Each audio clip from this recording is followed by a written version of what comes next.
After discovering my husband's affair with our daughter-in-law, my 35-year marriage became a lie.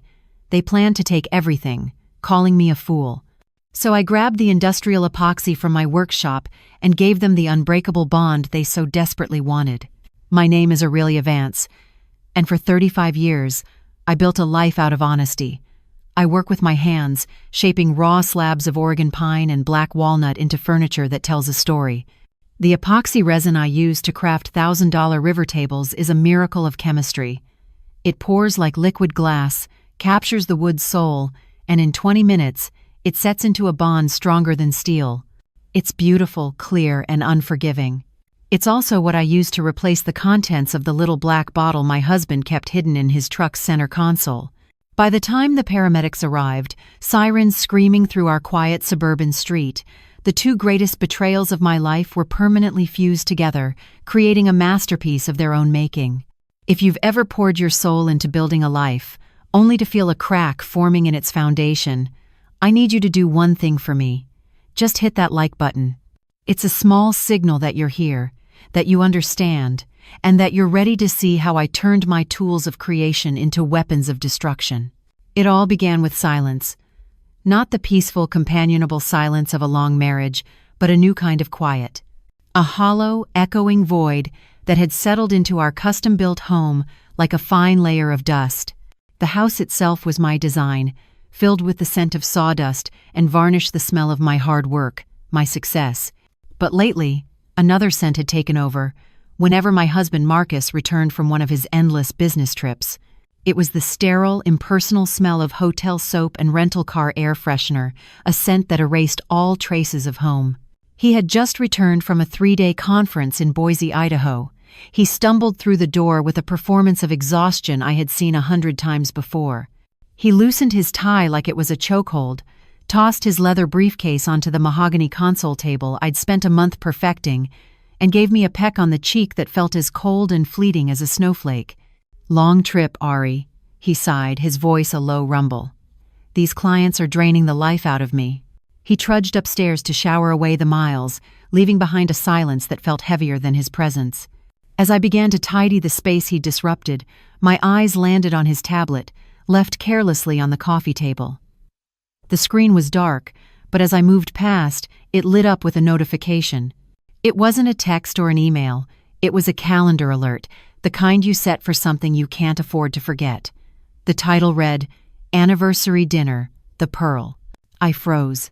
My hand hovered over the tablet, the air crackling around me. Our wedding anniversary wasn't for another 4 months. We had celebrated it every year for 35 years, always at the same little Italian place downtown. The Pearl? I'd never even heard of it. My fingers, trembling slightly, tapped the notification. The details expanded on the screen, stark and clinical. Date: yesterday. Time: 8 p.m. Location: Seattle, Washington. Seattle, not Boise. A cold dread, heavy and metallic, began to pool in my stomach. He had told me his flight was into Boise. He had complained about the dry Idaho air. The lie was so specific, so casual. My mind raced, trying to find a logical explanation. A business dinner, he mislabeled? A mistake? But the word stared back at me, a digital accusation. Anniversary. Later, as I gathered his travel-worn clothes for the laundry, my fingers brushed against a stiff piece of paper in his suit jacket pocket. I pulled it out. It was a receipt, folded into a neat square. My heart hammered against my ribs as I unfolded it. The elegant embossed logo at the top read, "The Pearl." The address was in Seattle. The date was yesterday's. The total was obscene, enough to cover my workshop's utility bills for 3 months. And there, under the list of entrees, a pan-seared halibut and a dry-aged ribeye was the item that shattered my world into a million tiny pieces, a bottle of 2012 Willamette Valley Pinot Noir. Our wine. The exact vintage we had shared on our 20th anniversary, the one he always claimed was too expensive to just drink on a Tuesday. The receipt showed a party of two entrees, 2 glasses for that very special bottle of wine. I stood there in the quiet laundry room, the scent of fresh linen mixing with the stench of his deceit, and I finally understood the silence in our home. It wasn't empty. It was full of secrets. I stood in the laundry room for what felt like an eternity, the receipt from The Pearl crinkling in my clenched fist. The paper felt brittle, like a dried-up leaf, like the 35 years of my marriage. Marcus was upstairs, snoring softly now, a sound that had once been a comfort but now sounded like a low, mocking growl. The man sleeping in my bed, under the roof I had designed, was a stranger. The evidence in my hand was damning, but it was still just paper. It could be explained away. He was a master of plausible deniability, a sculptor of convenient truths. It was a client dinner, Ori. I just mislabeled the event. You know how my memory island. I could already hear the smooth, patronizing words. I needed something he couldn't talk his way out of. I needed something solid, something real. A cold, determined calm washed over me, extinguishing the fire of my initial shock. My grief was still there, a heavy stone in my gut, but it was now encased in ice. I moved with a stealth I didn't know I possessed, my bare feet silent on the hardwood floors. I slipped into the garage, the air thick with the smell of cold concrete, and Marcus's ostentatious new pickup truck, a Ford F-150 Platinum he'd bought last year, claiming he needed it for site visits. I, the one who actually hauled lumber and heavy equipment, drove a 10-year-old Subaru. The irony was not lost on me. The truck's interior was dark, a cavern of leather and polished chrome. I used my phone's flashlight, the narrow beam cutting through the gloom. I started with the driver's side, my search methodical and meticulous, like when I'm checking a piece of furniture for imperfections before delivering it to a client. I found nothing but loose change, a few crumpled gas station receipts from his supposed route to Boise, and a half-empty bottle of water. It was too clean, suspiciously clean. My light then fell on the center console. I lifted the padded leather lid, and my breath caught in my throat. There, nestled in a molded compartment next to a tire pressure gauge and a box of mints, was a small, sleek black bottle. It wasn't a cheap drugstore product. It was one of those high-end boutique brands you see advertised online, with minimalist lettering and a price tag to match. A bottle of personal lubricant. Let me ask you something, and I need you to be honest in the comments. What is the one object you could find that would instantly confirm your worst fears? For me, it was this little black bottle.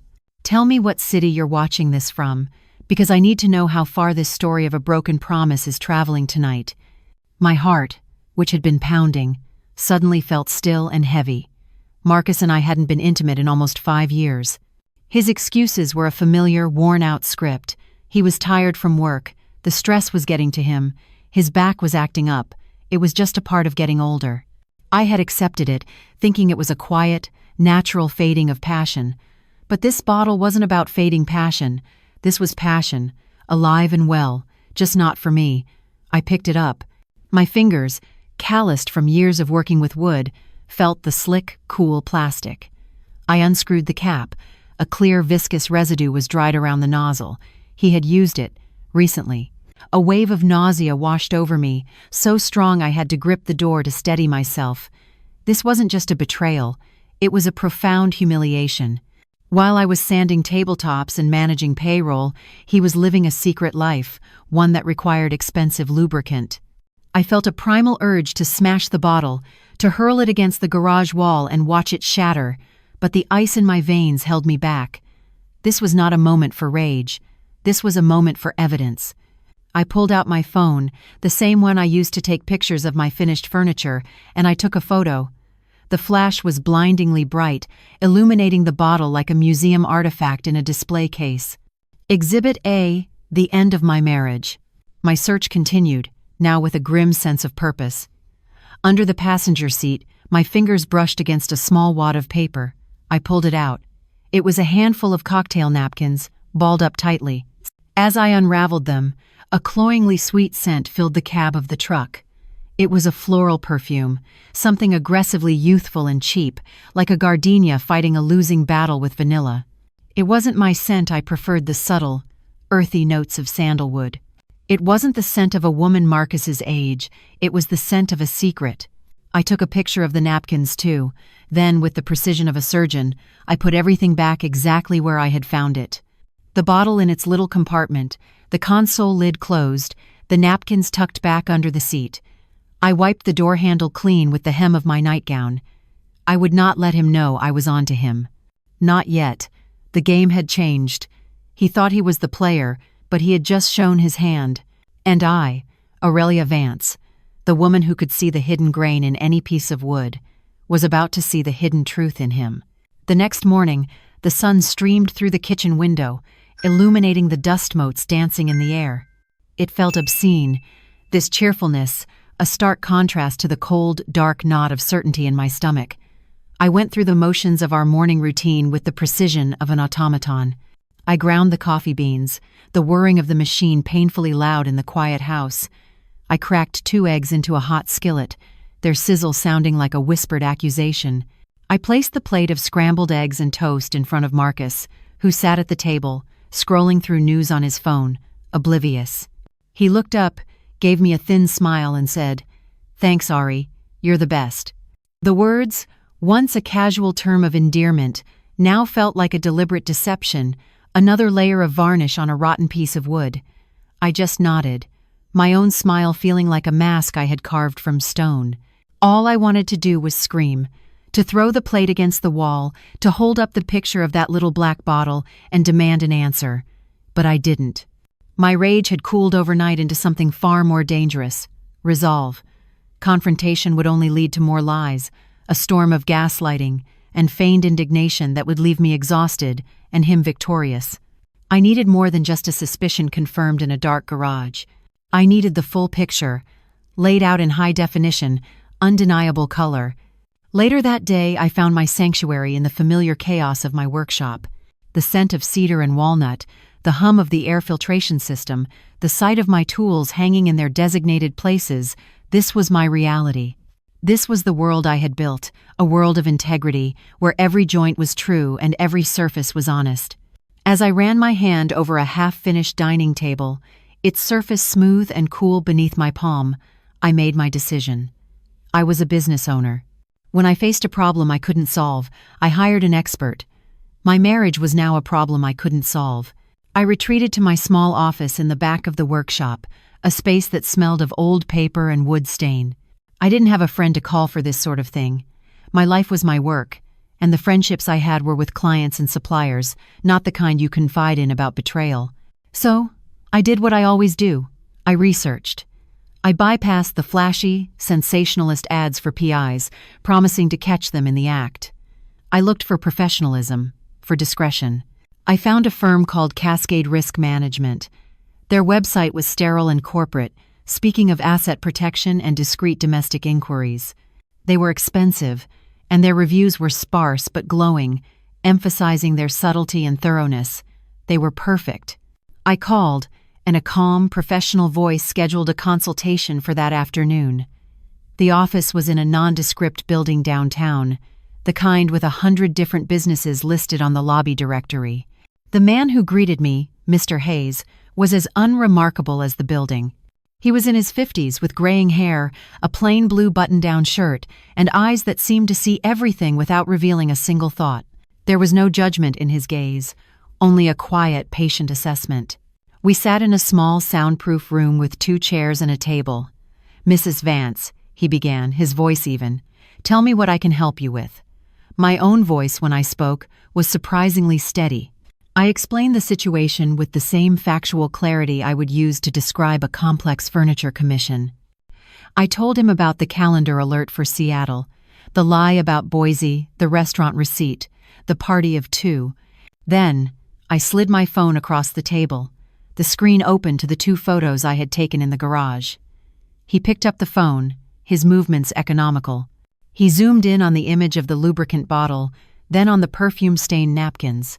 He said nothing, his face a perfect mask of neutrality. After a long moment, he placed the phone back on the table. "I see," he said. "It was all the validation I needed. We can begin surveillance immediately." Standard procedure is a combination of GPS tracking on the vehicle and physical observation. We document everything: times, locations, associates. You will receive a full report with photographic and, if possible, video evidence. He named his price, a figure that made me flinch internally, but my expression didn't change. This was the cost of truth. I transferred the retainer from my business account right there in his office. As the confirmation message popped up on my phone, I felt a profound shift inside me. This was no longer just about a broken heart. This was an investment. An investment in unearthing the full extent of the rot that had infested my life. I was no longer a wife in pain. I was a client, and I expected results. The days that followed were a masterclass in deception, and I was the star pupil. On the surface, life was unchanged. I discussed wood orders with my suppliers. I advised a wealthy client on the merits of a book-matched walnut slab for their new library, and I sat across the dinner table from Marcus, listening to his hollow stories about work. But underneath, I was a tightly wound spring of anxiety. Every time my phone buzzed, my heart would seize, my blood turning to ice water. I was living on a knife's edge, inhabiting a stranger's life. The beautiful home I had built felt like a theater set, and I was playing the role of the devoted wife, waiting for the curtain to fall. The opportunity came on a Thursday night. Marcus came into the kitchen, already knotting a silk tie. "Got to go schmooze some new investors from out of town. Owry," he said, his tone breezy and casual. "It'll be a late one. Don't wait up." He kissed the air somewhere near my cheek and was gone, the scent of his expensive cologne lingering like a poison in the air. The lie was so effortless, so practiced. It was a language he was fluent in. 2 hours later, my phone chimed. It wasn't a call, but a discreet email notification. The sender was simply CR, management. The subject line was a single word, update. My hands trembled as I opened it. The message was brief and devoid of emotion. "Mrs. Vance, we have initial documentation. Please log in to the secure client portal to review the files. T. Hayes." I retreated to my office, the one place in the house that still felt like mine, and locked the door. My laptop screen cast a pale blue light on my face as I entered the password. A single folder appeared, time-stamped for that evening. I clicked on it. A series of image files, numbered sequentially, filled the screen. I took a deep, shuddering breath and opened the first one. It was a photograph, taken from a distance with a powerful lens. It showed Marcus's F-150, parked in the valet lane of an elegant French bistro on the other side of town, a place known for its romantic atmosphere and exorbitant prices. The next photo showed Marcus getting out, looking smug and confident in his tailored suit. I clicked to the next. The passenger door was open. A woman was stepping out. She was younger, dressed in a tight black dress that was trying too hard, her blonde hair catching the light. My stomach twisted. I didn't recognize her from the back. Then I opened the fourth file.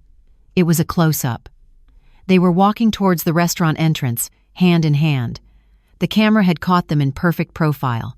Marcus was looking down at her, a look of such unguarded adoration on his face that it stole the air from my lungs. It was a look I hadn't seen directed at me in 20 years, not since we were young and our future felt infinite. I forced my eyes away from him and onto the woman smiling up at him, her face alight with triumph. And the world stopped. It was Victoria, my son Leo's wife, my daughter-in-law. Have you ever looked at a photograph and had the entire world shift beneath your feet? A moment that rewrites your past and destroys your future? If you know what that gut punch of truth feels like, let me know in the comments. Just type the word truth if you believe that no matter how painful it is, it's always better than living a lie. A strangled noise escaped my lips. I felt the blood drain from my face, a wave of cold shock so profound it felt like I was drowning. Victoria, the sweet, slightly insecure girl I had welcomed into our family 5 years ago. The woman I had taught how to make my grandmother's apple pie. The one who called me Mom. I clicked through the rest of the photos with a sense of morbid horror. There they were, seated at a secluded corner table, their heads bent close together in intimacy. There was a photo of her hand resting on his thigh. In every frame, the betrayal was blatant, a grotesque performance for the hidden camera. Suddenly, years of memories rearranged themselves in my mind, the pieces clicking into a new, horrific picture. The way Victoria and Marcus always seemed to avoid each other at family dinners, their interactions stilted and awkward. Leo had even joked about it once. "I don't think Victoria can stand Dad. She treats him like he's got the plague." We had all laughed. But it wasn't awkwardness. It was a masterful act. A carefully choreographed play of deception performed for an audience of fools, my son and me. This wasn't just infidelity, this was a violation of the most sacred trust. This was a rot that had spread to the very roots of my family. I didn't sleep that night. I sat in my dark office until the first hints of dawn painted the eastern sky, a bruised purple, the series of photographs from Mr. Hayes cycling on a loop in my mind. Marcus and Victoria. Victoria and Marcus. Their smiling faces, their intertwined hands, the obscene intimacy of their shared meal. The betrayal was so profound it felt physical, like a shard of glass working its way through my heart. Every shared memory was now tainted, every family gathering a lie. My son, Leo, and his happy marriage a sham, my own 35-year partnership a grotesque joke. The very air in my home felt contaminated, thick with the ghosts of their deception. By morning, the shock had curdled into something else. The soft, aching grief had hardened into a cold, sharp fury. They hadn't just broken my heart, they had made a fool of me. They had made a fool of my son. This was no longer just about uncovering an affair, it was about understanding the full scope of the battlefield on which my life was being dismantled. At 8 a.m. sharp, I called Mr. Hayes. My voice was different from the one he had heard in his office. The tremor of the wounded wife was gone, replaced by the crisp, commanding tone of a CEO. Mr. Hayes, I said, the surveillance is excellent, but it's no longer enough. I need to know what they're planning. I need to know what they're saying. I'm authorizing whatever budget is necessary for audio surveillance. I want everything. There was a brief pause on the other end of the line before he replied, his voice still a calm monotone. Understood, Mrs. Vance. We'll deploy the necessary assets. 3 agonizing days passed. I moved through my life like a ghost, my conversations with Marcus brief and superficial, my smiles perfectly hollow. Then, on Sunday evening, another email arrived. Mrs. Vance, we have acquired an audio file of a conversation between the subjects in a semi-public location. The file is now available on the portal. T. Hayes. My heart hammered against my ribs as I locked my office door and put on my best noise-canceling headphones, the kind I use in the workshop to block out the scream of the saws. I pressed play. The sound was crystal clear, captured by a long-range microphone. I could hear the faint chirp of crickets and the distant hum of traffic. And then, their voices, so close it felt like they were whispering directly into my ear. Victoria's voice came first, and it was a shock. The sweet, slightly deferential tone she used around the family was gone. This voice was sharp, cold, and dripping with ambition. Marcus, you have to push the paperwork through. I can't stand playing the happy little wife in that dusty old house with Leo anymore. I want what we talked about. I want the life you promised me. I gripped the edge of my desk, my knuckles turning white. Then came Marcus's voice, a low, condescending chuckle that made my stomach clench. Patience, sweetheart. Aurelia doesn't suspect a thing. She's too busy playing with her damn sawdust. The new business contracts are with my lawyer. Once she signs the revised partnership agreement, executive control of Vance Designs will be legally mine. The whole company. She trusts me completely. The old fool. The words hit me with the force of a physical blow. The old fool. That's what I was to him. And Vance Designs my company, the business I had started in our garage with a second-hand table saw and a dream. The legacy I was building for our son was nothing more than a prize for his mistress. The conversation continued. They spoke of selling off my workshop, of liquidating my inventory, of using the capital to start their own consulting firm and travel the world. They weren't just cheating on me. They were methodically planning to erase my entire existence, to gut my life's work and leave me with nothing. I sat there in the silence after the recording ended, the echo of his words, the old fool, reverberating in my head. The last vestiges of my heartbreak evaporated, replaced by a glacial calm. This was no longer a crime of passion. This was a premeditated execution of my life, and they had made one fatal miscalculation. They had mistaken my trust for stupidity. They thought the old fool was too busy with her sawdust to see the termites eating away at the foundations of her own home. But a master woodworker knows one thing better than anyone: how to spot the rot and how to cut it out. I sat in my office chair for a long time, the headphones silent on the desk in front of me. The house was quiet. Upstairs, the man I had spent my life with was sleeping peacefully, dreaming, perhaps, of his new life built on the ashes of mine. The grief and the shock were gone now, burned away by the white-hot fury ignited by two words: the old fool. The phrase echoed in the silent room, a brand on my soul. A fool is someone who is easily deceived. A fool is someone you dismiss. They saw me not as a wife, a partner, or a mother, but as a doddering irrelevance, a quaint obstacle to be managed and discarded. In that moment, something inside me shifted. The part of me that had loved Marcus for 35 years quietly died, and in its place, something cold, hard, and patient was born. The next day, I went to my workshop, but I saw it with new eyes. It was no longer just a place of creation, it was an arsenal. My table saw, capable of ripping through an 8-inch slab of solid oak, was a tool of division. My chisels, sharp enough to shave the hairs from my arm, were instruments of precision. And then my eyes fell upon the shelf where I kept my finishing supplies. Cans of varnish, tubs of wax, and there, in the back, were the 2 large, industrial-sized canisters of high-grade epoxy resin I used for my signature river tables. I picked up the containers, one in each hand. Part A, the resin. Part B, the hardener. Separately, they were just thick, clear liquids, benign, manageable. But when mixed together, a chemical reaction began. An exothermic process that generated heat, and in 20 short minutes, created a bond so total, so permanent, that it was easier to shatter the wood around it than to break the seal. It was beautiful. It was unforgiving. It was perfect. An idea began to form in my mind, not as a sudden flash of inspiration, but with the slow, deliberate certainty of a tree growing its roots. I thought of the little black bottle in Marcus's truck, the symbol of his cheap, tawdry secret. I thought of the unbreakable bond of the resin in my hands, a permanent bond for a permanent betrayal. A twisted, poetic justice began to take shape, a piece of art only I could craft. That night, I waited. I lay in bed, feigning sleep, my breathing even and slow, listening to the rhythm of Marcus's snores.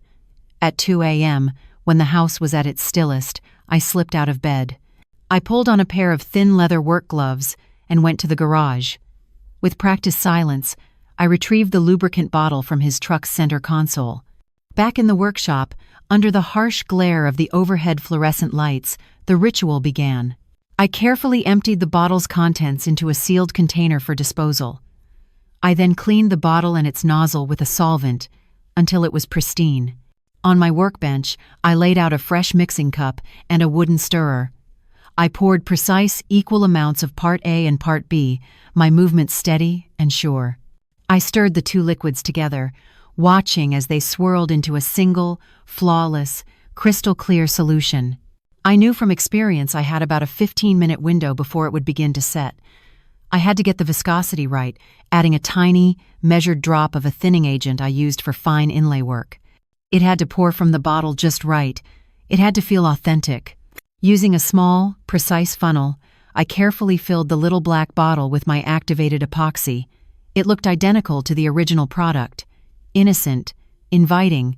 I screwed the cap back on, wiped the bottle clean of any fingerprints, and admired my handiwork.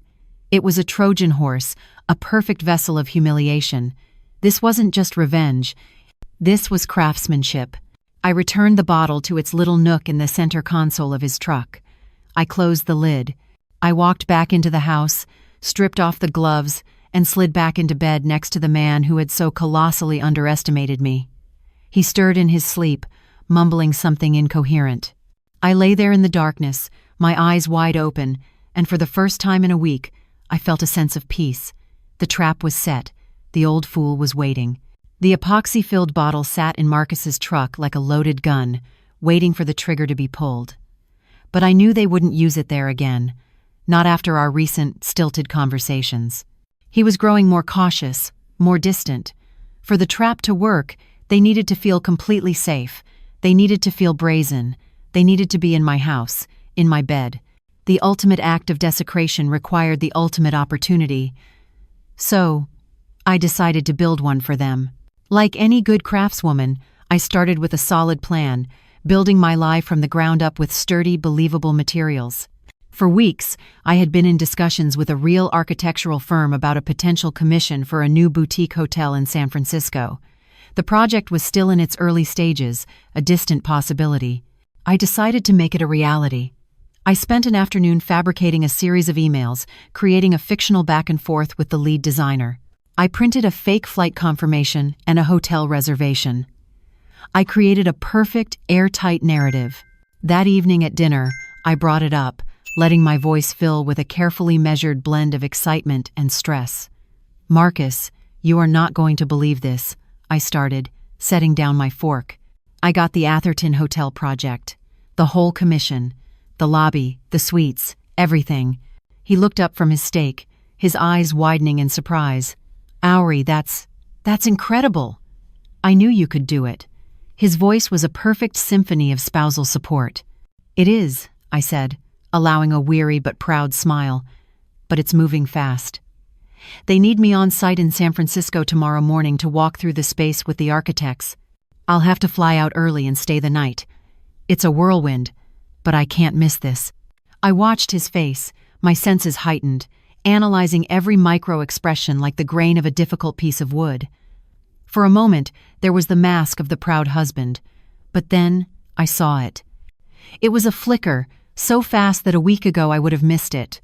A tiny, almost imperceptible spark of light in his eyes. It wasn't pride, it was relief. It was opportunity. The hunter seeing the field suddenly clear. He thought I couldn't see it, that tiny spark of relief in his eyes. But I saw everything. If you've ever had to wear a mask and play a part just to survive a moment, I see you. I want you to go to the comments right now and tell me what time it is where you are. I want to feel a worldwide web of people who are wide awake, watching and waiting, right here with me." Of course," he said, reaching across the table to pat my hand. His touch felt like a spider crawling on my skin. "You do what you have to do. I'll hold down the fort here. Don't worry about a thing." The next morning, the performance continued. I packed a small overnight bag with clothes I had no intention of wearing. I left my fake itinerary on the kitchen island, a perfect prop in our domestic theater. "I'll call you when I land," I said, giving him a quick, sterile kiss on the lips. It took every ounce of my self-control not to recoil. "Be safe," he said, his smile wide and genuine now. The fool. I got in my old Subaru, the car of the practical, unassuming furniture maker, and pulled out of the driveway. I saw him watching from the front window, a silhouette of betrayal. I drove down the street, turned the corner, and continued for 3 blocks. Then I pulled over to the curb, cut the engine, and waited. My real destination wasn't the Portland International Airport. My PI, Mr. Hayes, had secured a small furnished apartment for me on the 2nd floor of a building half a mile away. An anonymous little box with a perfect, unobstructed view of the front of my house. I wasn't leaving the battlefield. I was simply moving to higher ground, to the sniper's nest I had prepared. The show was about to begin, and I had the best seat in the house. Sitting in that sterile, beige-walled apartment, the scent of stale coffee hanging in the air, I felt a strange sense of detachment, as if I were watching a movie of someone else's life. Through the window, my own house stood across the street, a picture of tranquil domesticity under the afternoon sunday. My prize-winning roses were blooming along the walkway, but I knew the truth. It was a beautiful, hollow shell, a whited sepulcher, and I had made sure that when the rot inside was finally exposed, I would have a record of it. Before I'd left that morning, before the performance of the packed bag and the hollow kiss, I had set the final piece of my trap. The night before, with the precision and stealth that was becoming my second nature, I had entered our master bedroom while Marcus was in a deep, wine-induced sleep. In my hand was a small, sophisticated piece of equipment, supplied by Mr. Hayes for a considerable fee. It was a digital audio transmitter, no bigger than a dime, with a voice-activated microphone and the ability to stream crystal-clear audio directly to a secure application on my phone, my own hidden ear. Choosing a location for it was a task I'd contemplated for days. I needed somewhere it would be completely invisible, yet have an unobstructed ability to capture every sound in the room. My eyes settled on the headboard of our bed. It was my own creation, a massive, ornate piece I had carved myself from a single slab of black walnut 20 years ago. It was heavy, intricate, and deeply personal. It was also the perfect hiding place.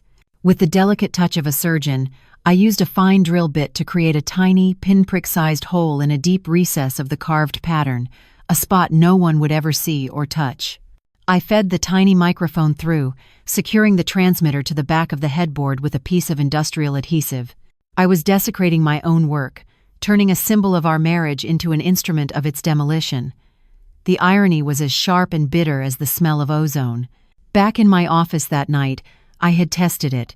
I put in my earbuds, opened the secure app, and listened. The sound was astonishingly clear. I could hear the rustle of the sheets as Marcus rolled over, the soft sigh he made in his sleep. I had turned my sacred bedroom into a recording studio, and I was about to capture the performance of a lifetime. Now, sitting in my surveillance post, I opened that same app on my phone. The audio feed was live, broadcasting the silence of my empty house. Through the binoculars, I could see the front door, the driveway, the street. It was all so normal. A mail truck made its rounds. A neighbor walked her dog. I sat and watched, a silent predator in my anonymous perch. I took a sip of the black coffee from my thermos. It was bitter, but it kept me alert. I was a stranger looking in on a life that was once mine, waiting for the actors to arrive and the tragedy to unfold. Time stretched on, each minute crawling by with agonizing slowness. 1 hour passed, then 2.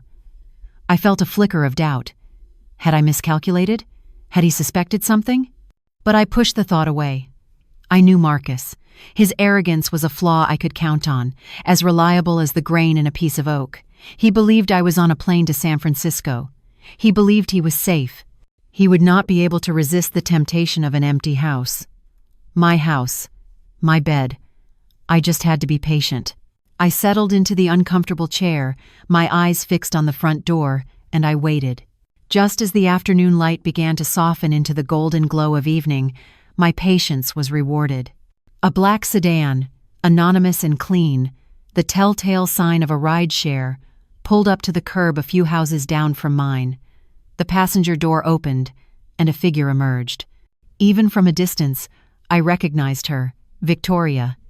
She wasn't dressed in the casual jeans and sweaters she wore to our family gatherings. She was wearing a silk blouse and a tight skirt, her hair down. She looked like she was heading to a secret rendezvous, which, of course, she was. She glanced around, a quick, furtive scan of the quiet street, before walking briskly towards my front door. Through the binoculars, I watched her approach the house I had designed. Before her hand could even touch the doorbell, the door swung open.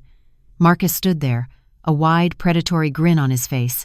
He didn't say a word, just grabbed her by the arm and pulled her inside, closing the door with a decisive click. The whole exchange took less than 3 seconds. It was practiced, eager. The sight of it, the sheer audacity of bringing her into my home, sent a fresh wave of cold fury through me. I put down the binoculars and picked up my phone, my thumb already on the icon for the secure audio app. I placed the earbuds in my ears, sealing myself off from the sounds of the anonymous apartment and plugging directly into the heart of my home. The silence of the feed was immediately broken. I heard her laughter, a high, tinkling sound that now seemed utterly reptilian to me. I heard the distinct pop of a cork, followed by the glug-glug of wine being poured into glasses. My wine, from my wine rack. The sound of their cheerful toasts in my living room was a violation more profound than any photograph. I was so nervous in that Uber, Victoria's voice whispered into my ear, laced with a smug excitement. Are you absolutely sure she's gone? Relax, Marcus's voice rumbled back, deep and confident. She's halfway to San Francisco by now, probably sketching designs for table legs on a cocktail napkin. She won't be back until tomorrow night at the earliest. We have the whole place to ourselves. Welcome home, sweetheart. Welcome home. The sheer arrogance of it made me grip my phone so tightly I thought the screen might crack. It's about time, Victoria purred. No more cheap hotels or fumbling around in your truck. I deserve to be in a place like this. We deserve this. I listened as they moved through the house, their footsteps echoing on the hardwood floors. Their voices grew louder as they ascended the stairs, getting closer and closer to the hidden microphone. I heard the soft click of my bedroom door shutting. The sanctum had been breached. The audio was now terrifyingly intimate. I could hear the rustle of clothing being discarded, the heavy creak of the mattress as they fell onto the bed I shared with my husband.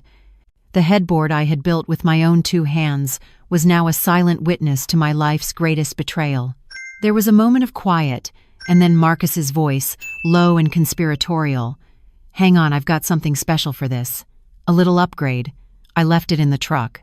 My heart was pounding in my ears. This was the moment, the point of no return. Have you ever been in a situation where you knew everything was about to change forever? If you felt that terrifying, irreversible shift, type "no return" in the comments. I need to know I'm not the only one who has ever stood on that ledge.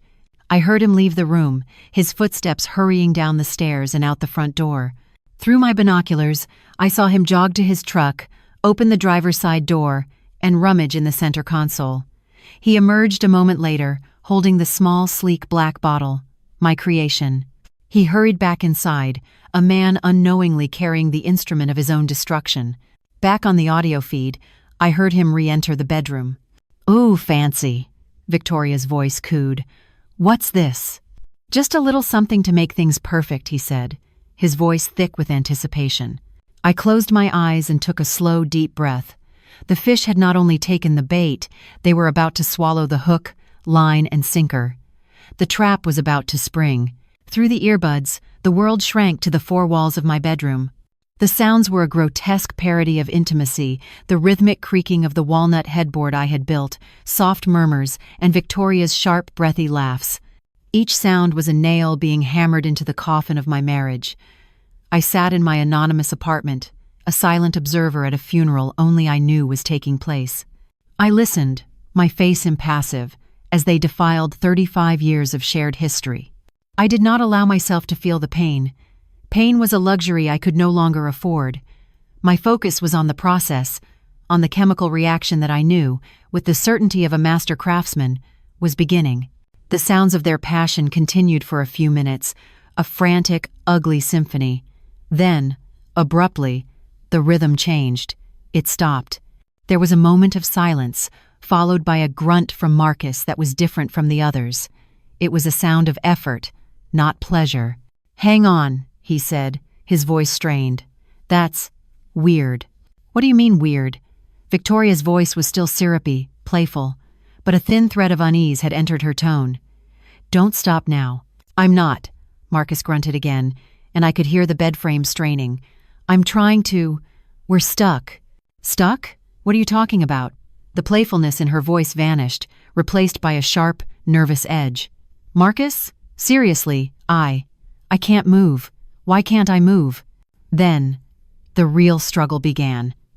I heard the frantic, desperate sounds of 2 bodies trying to separate, a clumsy, panicked thrashing. The bed slammed against the wall, the sound echoing clearly through the microphone. Marcus's breathing was heavy, ragged. "Just relax for a second," he panted, the lie obvious in his voice. "We're just tangled." "This isn't tangled!" Victoria shrieked, her voice climbing into a higher register, cracking with hysteria. "Something is wrong. It feels hard and hot. Marcus, it's getting hot." She was right. The exothermic reaction. As the epoxy molecules cross-linked, they would release energy in the form of heat. Not enough to cause a 3rd-degree burn, but more than enough to create an intense, escalating burning sensation on their most sensitive skin. It was a detail I had counted on. "What the hell?" Marcus finally roared, his own panic breaking through. It's like we're glued together." Victoria let out a true, blood-curdling scream. It was a sound of pure terror and pain. "It burns. Oh my God. Marcus, it's burning. Do something. Get it off me." Her scream was followed by a torrent of panicked sobs. Marcus was cursing, a stream of violent, helpless profanities. The sounds coming through my headphones were no longer human. It was the sound of trapped animals, snared in a trap they couldn't see or understand. They were fused together in a grotesque monument to their own lust and greed, right on the bed where I had slept, dreamed, and wept for decades. And as I listened to the symphony of their agony, I felt nothing. The part of me that should have been horrified, the part that should have felt some sliver of pity, was a cold, silent void. I calmly raised the thermos to my lips and took a sip of my now lukewarm coffee. I had created this, not with malice, but with the same dispassionate precision I used to join two pieces of wood. They had wanted an unbreakable bond. They had sought a connection that defied the sacred vows of family. I simply gave them exactly what they wanted. Their screams were just the sound of the epoxy setting, the sound of a job well done.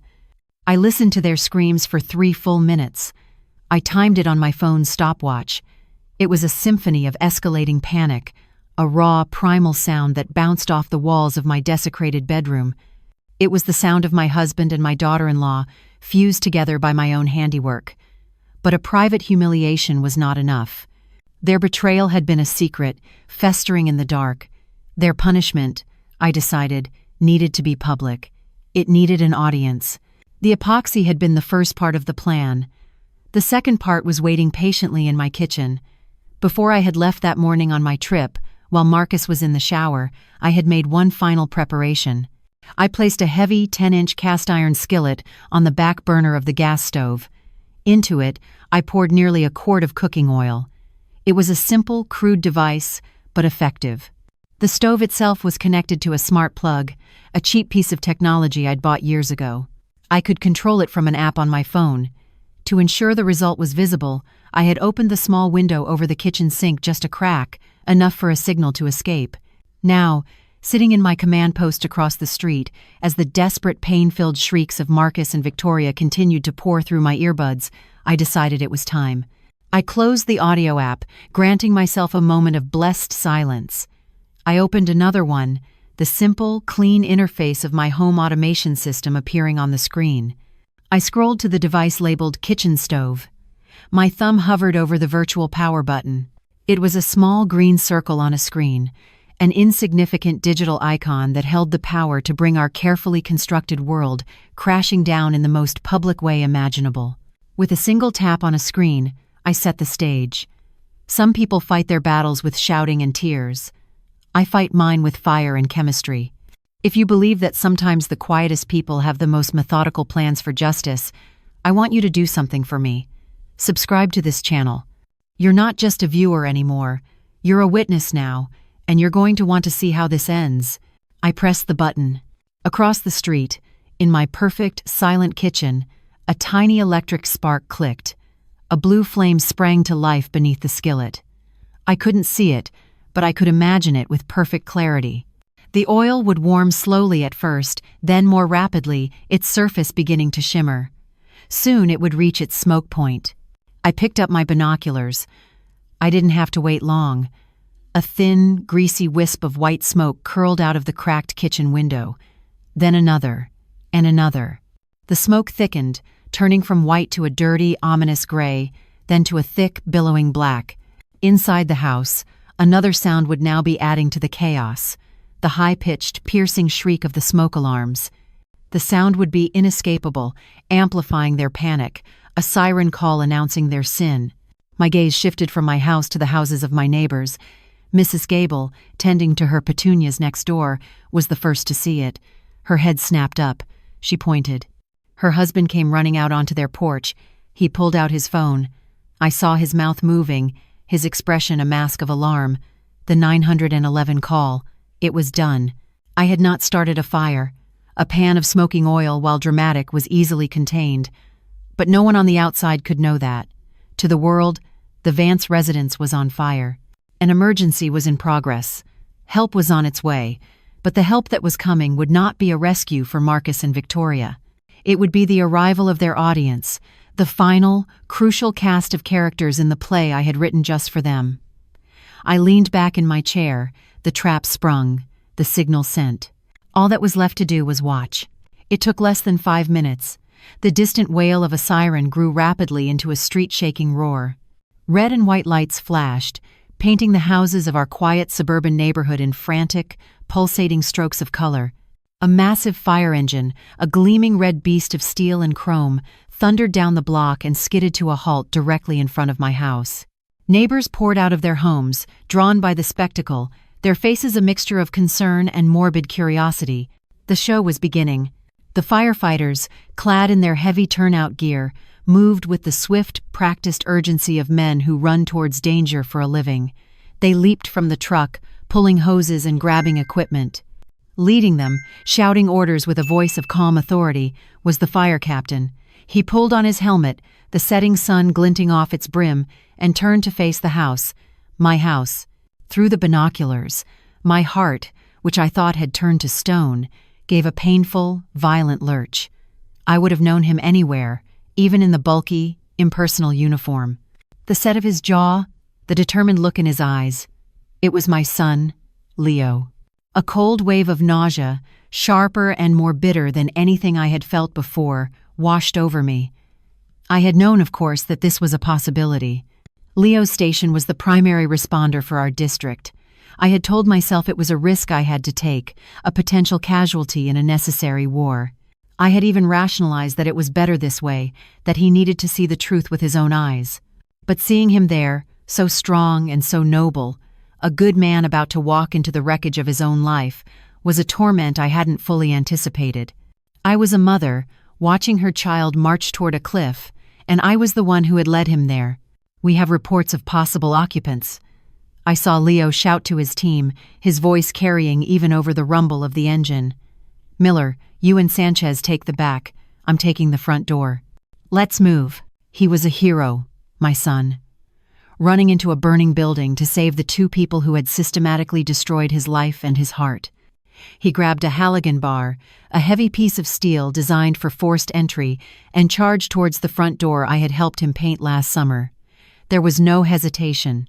With two powerful swings, he splintered the lock and the solid oak frame, the sound of the breach echoing down the street. He disappeared into the thick, black smoke, his team following close behind. I dropped the binoculars and fumbled with my phone, my fingers suddenly clumsy. I put the earbuds back in. The audio feed was a cacophony of chaos, the shrieking of the smoke alarms, the panicked sobs of Victoria, Marcus's desperate muffled curses, and now the heavy, thudding boots of the firefighters on my hardwood floors. I heard Leo's voice, professional and commanding, cutting through the noise. "Fire department, call out if you can hear us." His voice grew louder, closer, as they moved up the stairs. "In here," Marcus roared, his voice thick with pain and humiliation. "We're in the bedroom." I heard the firefighters reach the master bedroom door. It was closed. "On my count," Leo yelled. 1, 2, 3. There was a splintering crash as the bedroom door, too, was forced open. And then, silence. A profound, echoing silence that was louder than all the previous noise. The smoke alarm still shrieked, Victoria still whimpered, but from Leo and his men there was nothing. A full 10 seconds of stunned, absolute stillness. Then, a single, choked word from my son. A sound of such profound and utter devastation that it felt like a physical blow, even through the phone. "What?" It wasn't a question. It was the sound of a universe ending.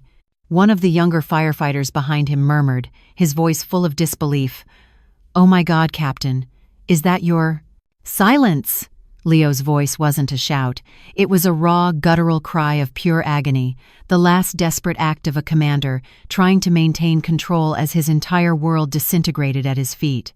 In that one word, I heard it all. The shock, the betrayal, the shame, the heartbreak. This was the cost of my justice, the sound of my son's soul breaking in two. The stunned silence from the bedroom was broken by a flurry of professional activity. Through the audio feed, I heard one of the firefighters report to Leo, his voice tight with controlled urgency. "Captain, the kitchen is clear. It was just a pan of oil on the stove, heavy smoke but no active fire. Smoke alarms are being disabled. The fake emergency had served its purpose perfectly." The stage was set, the audience was assembled, and now all attention was focused on the real, unsolvable horror in the master bedroom. I couldn't hear everything, but I could piece it together. This was no longer a fire department issue. This was a medical crisis of a kind none of them had ever seen. A call was made to the paramedics. As I watched through my binoculars, a new set of flashing lights, the blue and white of an ambulance, joined the chaotic ballet on my street. The crowd of neighbors grew larger, their initial fear of a fire replaced by a buzzing, ravenous curiosity. Something was very, very wrong, and it was far more interesting than a simple kitchen fire. Whispers started to ripple through the crowd. I could see them, heads bent together, hands covering their mouths. A firefighter came out of the house, his face pale, and muttered something to the police officer who had just arrived. The officer's eyes went wide. The gossip spread from that single point of contact like a virus. The story, grotesque and unbelievable, was taking flight. I could almost hear the words as they passed from one neighbor to the next. "It's Marcus and Victoria, his daughter-in-law. They're stuck." The whispers of the crowd were a verdict being delivered. We all know how quickly judgment is passed in a small town. Let me know, were you ever the subject of a rumor, true or false, that you couldn't escape? Type "survived" if you made it through the whispers. I want to see how many of us have stood in that storm of public opinion. Then, the front door opened again. The main event was about to begin. The paramedics came out first, followed by 2 firefighters, and between them, they carried a single stretcher. On it was a large, awkward shape, completely covered by a white sheet. But it wasn't the shape of a single person. It was a lumpy, ungainly mound, a single entity where 2 should have been. Beneath the sheet, I could see the frantic, struggling movements of 2 trapped bodies, fused into one. This was their procession of shame. They were carried out of the home they had violated, down the stone walkway I had laid with my own hands, past the rose bushes I had nurtured for a decade. The crowd fell silent, their morbid whispers replaced by audible gasps. Phones were raised, their small dark screens like 100 accusing eyes, all recording this moment of ultimate disgrace. I saw Mrs.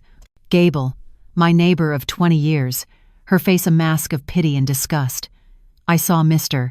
Henderson from across the street, shaking his head slowly, a grim, mocking smile on his face. This was a spectacle that would be talked about in our neighborhood for years to come. The story of the Vances. The father-in-law and the daughter-in-law, but my eyes were fixed on my son. Leo stood rigidly beside the fire engine, his arms at his sides, his fists clenched. He was looking straight ahead, his face a pale, blank canvas of shock and duty. He was the captain. He could not leave the scene until it was secure. He was forced to stand there and watch as his father and his wife, bound together in their sin, were loaded into the back of an ambulance like a piece of hazardous material. The doors of the ambulance closed, and it pulled away, its siren now silent, a quiet retreat from the battlefield. I watched Leo for a moment longer. He didn't move, a statue of grief and humiliation. I knew then that my work here, in the shadows, was done. It was time for the wronged wife to make her entrance. I calmly packed up my thermos and binoculars, wiped my phone clean, and walked out of the anonymous apartment. It was time to go home. I drove back to my house, turning into my street just as the last of the fire engine's lights were being shut off. I parked my car haphazardly and ran towards the scene, my face a carefully constructed mask of panic and confusion. "What happened?" I cried out to Mrs. Gable, who was standing on her lawn with a blanket wrapped around her shoulders. "I was at the airport, my flight was delayed, and I got a security alert about the smoke alarms." She just looked at me with eyes full of a pity so profound it was almost insulting. "Oh, Aurelia, you poor thing," she stammered. It's not the house." I pushed past her, my eyes searching for Leo. I found him standing near the splintered remains of our front door, his face ashen, his uniform stained with soot and shame. I ran to him, playing the part of the frantic mother. "Leo, what is it? Where is your father?" He couldn't look at me. His gaze was fixed on the ambulance as it prepared to pull away. "He's in there, Mom," he said, his voice flat and dead. "With Victoria. There was an accident. They're taking them to St. Mary's." At the hospital, the air was thick with the sterile scent of antiseptic and the silent screams of other people's tragedies. Leo and I sat in a row of uncomfortable plastic chairs in the emergency wing, a vast, empty space between us. He didn't speak. He just stared at the polished linoleum floor, a man hollowed out by betrayal. I didn't push him. I just sat, the architect of this silent agony, and waited for the next act. Hours later, a doctor in tired-looking blue scrubs came out to meet us. "Mrs. Vance?" he asked, his face grim. "I'm Dr. Miller. We've managed to separate them." It was an unprecedented situation. We believe they came into contact with some kind of industrial adhesive or two-part epoxy. We had to use a combination of powerful solvents and careful surgical separation. Their skin is extremely raw and inflamed, but there should be no permanent scarring. It will, however, be intensely painful for the next few days. I nodded, my face a perfect portrait of wifely concern. "Thank you, doctor. Is there anything I can do?" He sighed, rubbing his eyes. "We've prescribed a strong, soothing ointment, a compound of lidocaine for the pain, and a steroid for the inflammation. The nurse will give it to you. They'll need to apply it liberally every few hours." A young nurse handed me a small paper bag containing 2 white tubes of the prescribed cream. I clutched the bag, my knuckles white. I told Leo I needed a moment and walked to the deserted end of the hallway, near the restrooms. My back to the world, I reached into my large purse. My movements were swift and sure. I pulled out 2 identical white tubes I had prepared in my workshop. They were filled not with a soothing cream, but with a vicious, custom-made paste, a mixture of a powerful wood solvent and pure, concentrated capsaicin oil, the fiery essence of the world's hottest chili peppers, a burning punishment for their burning sin. I swapped the tubes, placing the medicated cream in my purse and my own special concoction into the paper bag. I walked to their shared hospital room. They were in separate beds, looking pale, raw, and utterly broken. When they saw me, their faces crumpled with a fresh wave of shame. "Aurelia," Marcus began, his voice a pathetic croak. I can explain." I held up a hand, silencing him. I walked to the table between their beds and placed the 2 tubes of my special ointment upon it. "The doctor said you'll need this for the pain," I said, my voice as cold and flat as a slab of granite. I turned and walked out of the room without another word. I didn't have to wait long. I was only halfway down the hall when the first scream erupted. It was Victoria, a high-pitched, agonizing shriek of pure, unadulterated pain. It was quickly followed by Marcus's roar. "Triple H! What is this? It's like acid! It's on fire!" Nurses and doctors ran towards the room as the screams intensified. In the midst of the chaos, I met Leo, who was standing frozen, his eyes wide with a new horror. I didn't say anything. I just took the large manila envelope he was holding, the one I had told him to grab from my office. It contained every photo, the audio recording, and 2 sets of divorce papers, already signed by me. I walked back to the doorway of their room, where they were now writhing in their beds as nurses tried to wipe the burning paste from their skin. I tossed the envelope onto the foot of Marcus's bed. "That," I announced, my voice cutting through their screams, "is every piece of evidence of your affair and your plan to steal my company. The second set of papers is for your son to serve your wife. You have destroyed my family. I am destroying yours. You will sign them, you will give me everything, and you will disappear. Or tomorrow, every news station in Portland will have a copy." I turned my back on their agony and walked away, not looking back. The weeks that followed were a blur of lawyers and paperwork. As I had predicted, Marcus and Victoria signed everything without a fight. The threat of public exposure was a guillotine hanging over their heads, and they chose a quiet, ignominious exile over a media firestorm. He signed over his share of the house, his pension, and any claim to my business. She agreed to an expedited, uncontested divorce, walking away with nothing but the clothes on her back and a name that was now synonymous with scandal in our town. I heard through the grapevine that they left the state, headed somewhere south where their story hadn't yet reached. I didn't care where they went. They were ghosts now, haunting someone else's life. My house was quiet again, but it was a different kind of silence. The heavy, oppressive quiet of secrets had been replaced by a clean, peaceful emptiness. It was the sound of a space that was finally, completely my own. I spent a weekend moving furniture, rearranging the living room, and packing every last trace of Marcus into boxes for donation. I reclaimed my home, one room at a time.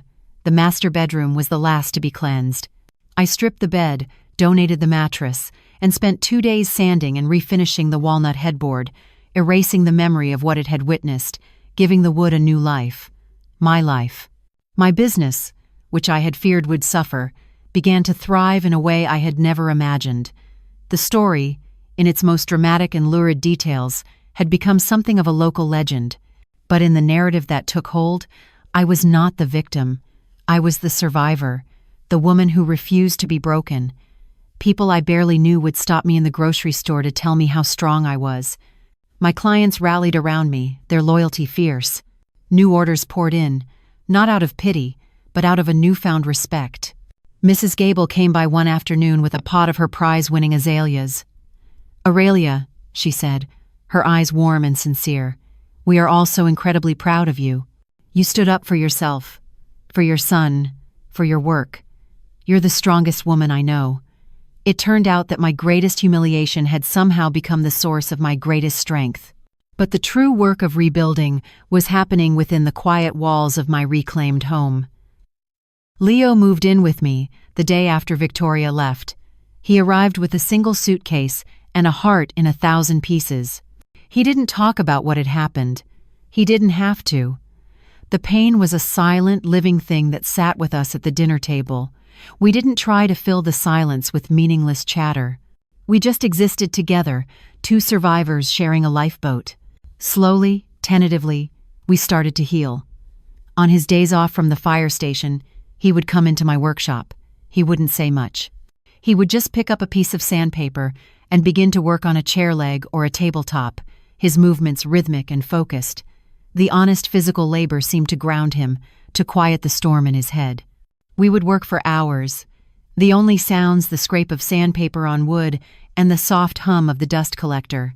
In those shared, silent hours of creation, we began to piece our broken family and ourselves back together. One evening, a few months after the world had imploded, we were sitting on the back porch, watching the sunset paint the sky in strokes of orange and purple. He had been quiet all day. Then, out of nowhere, he turned to me.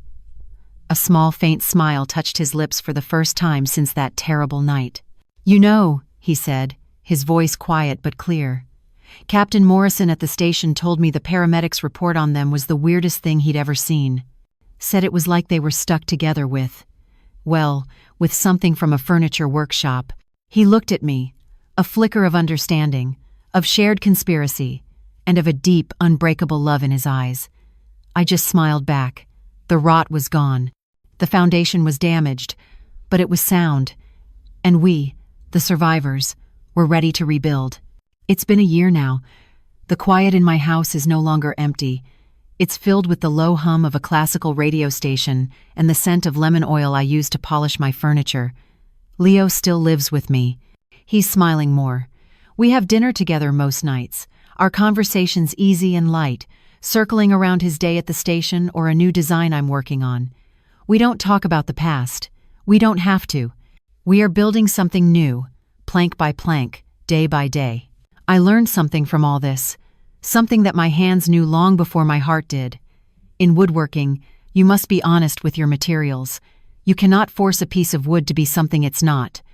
You have to honor its grain, its strengths, and its flaws. For 35 years, I tried to varnish over a rotten foundation in my own life, pretending the beautiful surface was all that mattered. But the rot was always there, spreading in the dark.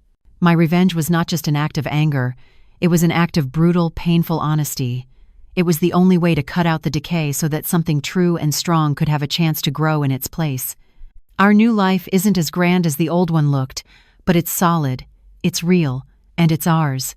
My story started with a secret and ended with a truth carved from the wreckage. It's a reminder that sometimes you have to burn down a beautiful facade to save what's real inside. Your own story of strength is waiting to be told. If you believe in the power of rebuilding your own life, one honest piece at a time, then this is your workshop. This is your community. I need you to hit that subscribe button. Not for me, but for you. Join us, and let's continue to build something true together.